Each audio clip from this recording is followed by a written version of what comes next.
I fell into the hype of the Silver Sky, and it is crazy because I bought both the USA and the SE version. Let's have some coffee and talk about it.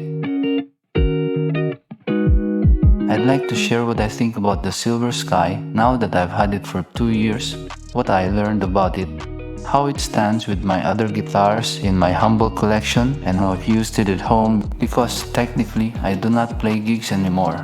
So this is just for the hobbyist or for to those who has quite a collection of guitars at home. First, did I regret buying it? Short answer is no, I did not regret buying it. What I do regret is that I bought it brand new. I shouldn't have waited to buy it used. But 2 years ago, it's difficult to wait for someone that is selling it, and sometimes it's almost the same price of a brand new one. That's how crazy the hype is 2 years ago, but now the prices of used ones are dropping. Is that a fallout of the hype? Well, maybe. 2. What the Silver Sky really is? This could be a shocker. The Silver Sky USA version is a Fender custom shop in disguise. I repeat, the Silver Sky USA version is a Fender custom shop but using a weird looking headstock, and it is also a signature model at the same time. Why did I say it was a custom shop? Because of the excellent craftsmanship of the guitar and, of course, the specifications, the thick neck, the fretboard ridges, the great sounding pickups, all under the guidance of John Mayer. And on top of it all, there are modern playability improvements such as the neck heel contour and body contour. It is a Fender custom shop signature model but with PRS headstock. That's what it is. 3. Would I buy it today? And would I recommend it? And to who? This question can be answered in 4 ways. A. I would still buy it today, but in a used market, and I will haggle the price. It is still worth buying and checking out. B. As I said, it is a Fender custom shop signature model, but with PRS headstock. So I highly recommend it if you are a fan of the Stratocaster who would not mind the headstock and brand. Anyway, it is still a PRS. But I highly doubt that you won't mind the headstock. I wish you good luck. Personally, it's really difficult to ignore. But if you are someone who needs a Fender headstock, you should look for something else. And if the choice is with me, the perfect alternative would be the Fender Vinterra line or the Fender American Vintage. And you may say, but I won't have the contoured heel joint.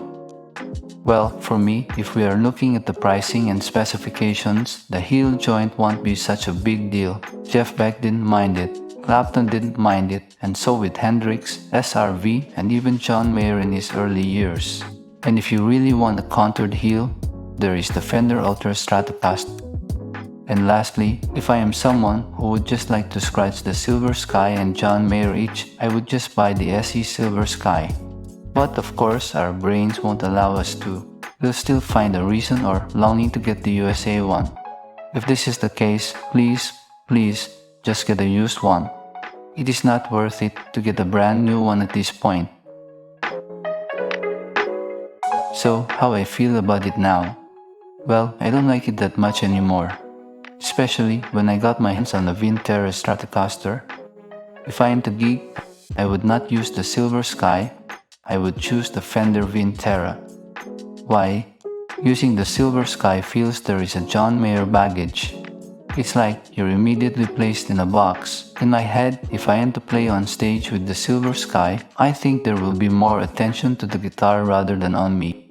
I think that people who are also into guitars will say, there goes another guy who fell into the Smith and Mayer distortion field. It's like I'm a victim. Sounds weird, but somewhere in those lines. Maybe it's the same reason that I am not too keen on getting an SED GT. But what I will be getting instead of the Silver Sky is a Sewer. I will find a good deal with the money I got from selling the Silver Sky and maybe just add a couple of $100 to have a Sewer S-style guitar. And I will not think twice gigging with it. Today, if I am to decide, or if my wife asks me to sell some in my guitar collection, I would not hesitate to let go of my Silver Sky. I will sell both the USA made and the SE one. Owning the Silver Sky together with other guitars in my collection gave an insight on how it fares with other guitars. I learned to experience firsthand why it's popular and if all they're saying is true. Here's what I can say about the Silver Sky. It is for the future guitar players. It is not for today. They are for the guitar players to be born in the next 5 to 10 years. It will be the time when the Silver Sky has a strong contribution to the guitar music scene. They are the players who will have an interest in playing the guitar 20 years from now. It's like me, who was born in the late 70s and become interested in guitars in the 90s, where I began to dig who were the great players and learned about Jimi Hendrix. That's when I become interested in a Stratocaster. With the Silver Sky, we don't know if that will be the case, if players of the Silver Sky today like John Mayer will leave that level of influence like my old guitar heroes. So, that's how I feel about the Silver Sky now, both the USA version and the SE model. Having other guitars in my small collection made me realize these things. How about you? If you own a Silver Sky, do you feel the same? Let me know in the comments.